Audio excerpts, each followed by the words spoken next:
20 सितंबर को मध्य प्रदेश कांग्रेस कमेटी के अध्यक्ष जीतू पटवारी के निर्देशानुसार संपूर्ण मध्य प्रदेश सहित दतिया जिले में किसान रैली के प्रभारी गुड्डू राजा बुंदेला के मुख्य आतिथ्य में रैली का आयोजन किया गया। रैली ग्राम कुम्हेड़ी हनुमान मंदिर से सैकड़ों ट्रैक्टर सहित मोटरसाइकिल, 4 पहिया वाहनों के काफिले के साथ ग्राम झड़िया, सेवड़ा, चुंगी, रिछरा फाटक, किला चौक, बड़ा बाजार, टाउन हॉल, राजगढ़ फाटक होते हुए पुरानी कलेक्ट्रेट पहुंची। राज्यपाल के नाम एसडीएम को ज्ञापन सौंपा, जिसमें मांग की गई कि किसानों के एमएसपी की निर्धारित दरों पर धान, गेहूं तथा अन्य फसलों की खरीद की जाए। सोयाबीन 6000 रुपए प्रति क्विंटल खरीदा जाए। अतिवर्षा के कारण किसानों की फसलों, मकानों का जो नुकसान हुआ है, शीघ्र सर्वे कराकर उचित मुआवजा राशि दिलाई जाए। अघोषित बिजली कटौती बंद की जाए। किसानों को समय पर खाद, बिजली, नहरों में पानी की व्यवस्था हो। दतिया सहित संपूर्ण जिले में अतिवृष्टि के कारण लोगों के मकानों, दुकानों का जो नुकसान हुआ है, उसकी क्षतिपूर्ति कराई जाए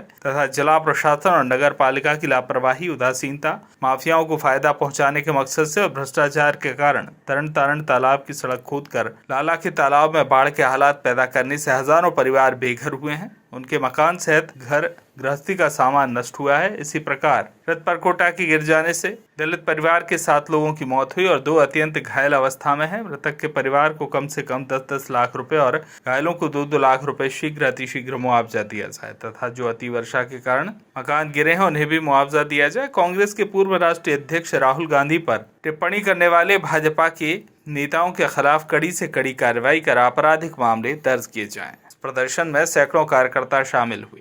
मांगे आप लोगों ने देखा होगा, हमारे अध्यक्ष जी ने बोला है और पूरा लिखित भी दिया, पढ़ के भी सुनाया है। ये है कि किसान विरोधी सरकार जो है, इसने किसान के हित में कोई भी कार्य नहीं कर रही है। किसान को उचित मुआवजा नहीं दे रही है, किसानों के लिए एमएसपी लागू नहीं कर रही है, किसानों के लिए जो उचित मूल्य मिलना चाहिए, उनकी फसलों के लिए वो नहीं दिया जा रहा है। बिहार की घटना, खाद, बीज, बिजली, कोई भी चीज मतलब वो भी सरकार जो कांग्रेस करती थी किसानों के हित में, वो कुछ नहीं कर रही है। मुआवजा देने में सबसे पहले कांग्रेस आती है। देश में सरकार थी मनमोहन सिंह जी की, तब सबसे पहले किसानों का कर्जा माफ किया गया था। कमलनाथ जी की सरकार थी, सबसे पहले किसानों का कर्जा माफ किया गया था।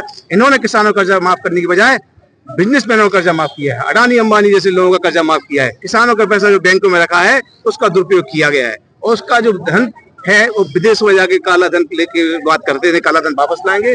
किसानों का पैसा लेकर देशों विदेशों में भेजा जा रहा है। इसके जो किसान विरोधी सरकार है उसको हटाने के लिए, किसानों की बात रखने के लिए, किसानों की जनता की हित की लड़ाई लड़ने के लिए कांग्रेस का हर एक कार्यकर्ता, नेता सड़कों पे है और जनता के हित में लड़ाई लड़ रहा है। ये तो सब हो गई प्रदेश स्तर की बातें। ज्ञापन में स्थानीय बातें भी रखी हैं। उसमें जो अतिवृष्टि के कारण नुकसान हुआ है पूरे जिले में, किसानों का, गरीबों का मकान टूट गए, शहरी क्षेत्र में, ग्रामीण क्षेत्र में, उसमें त्वरित कार्रवाई की जाए और उचित राहत राशि तत्काल वितरित की जाए। उसमें बहुत लेट लड़ाई हो रही है।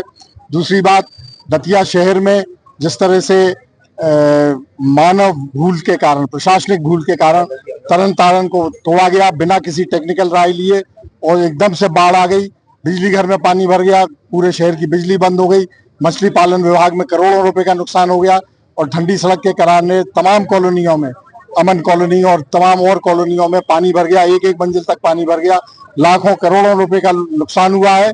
उसकी भरपाई तत्काल की जाए, राहत राशि दिलाई जाए और इसमें एक उच्च स्तरीय जांच की जाए और जो भी इसके लिए जिम्मेदार हैं, नगर पालिका प्रशासन हो चाहे प्रशासनिक अधिकारी हो, उनके खिलाफ आपराधिक प्रकरण दर्ज होना चाहिए। तरन तारण को बिना किसी कारण तोड़ा और इसीलिए लाला के ताल को भी नुकसान हुआ। और जैसे रर है, पुरानी बिल्डिंगें हैं, ये जर्जर हालत में है, उन्हें गिराया जा रहा है, लेकिन इसके लिए जिम्मेदार कौन है? रर है, पुरानी बिल्डिंग है, जो भी है ऐतिहासिक महत्व की, पुरातत्व महत्व की, वो सब नगर पालिका के अंडर में है, जो किसी विभाग में नहीं है। नगर पालिका ने बरसों से उनकी मरम्मत नहीं की और अब बारिश में नुकसान हो रहा है तो उन्हें ढहाया जा रहा है। तो ये इसमें उचित कार्रवाई होनी चाहिए। जो बिल्डिंगें बच सकती हैं उन्हें बचाया जाए, मरम्मत कराई जाए। जो बहुत ज्यादा खतरनाक हालत में मरम्मत लायक नहीं है उन्हें ढहा भी दिया जाए, लेकिन मनमानी कार्रवाई नहीं की जाए। ये मेरा कहना है। पूरी नहीं होती है तो अगला कदम क्या रहेगा? अगला विचार करेंगे, आगे और भी आंदोलन करेंगे, तीव्र आंदोलन करेंगे, विचार करेंगे। दतिया से राजेंद्र पटवा की रिपोर्ट।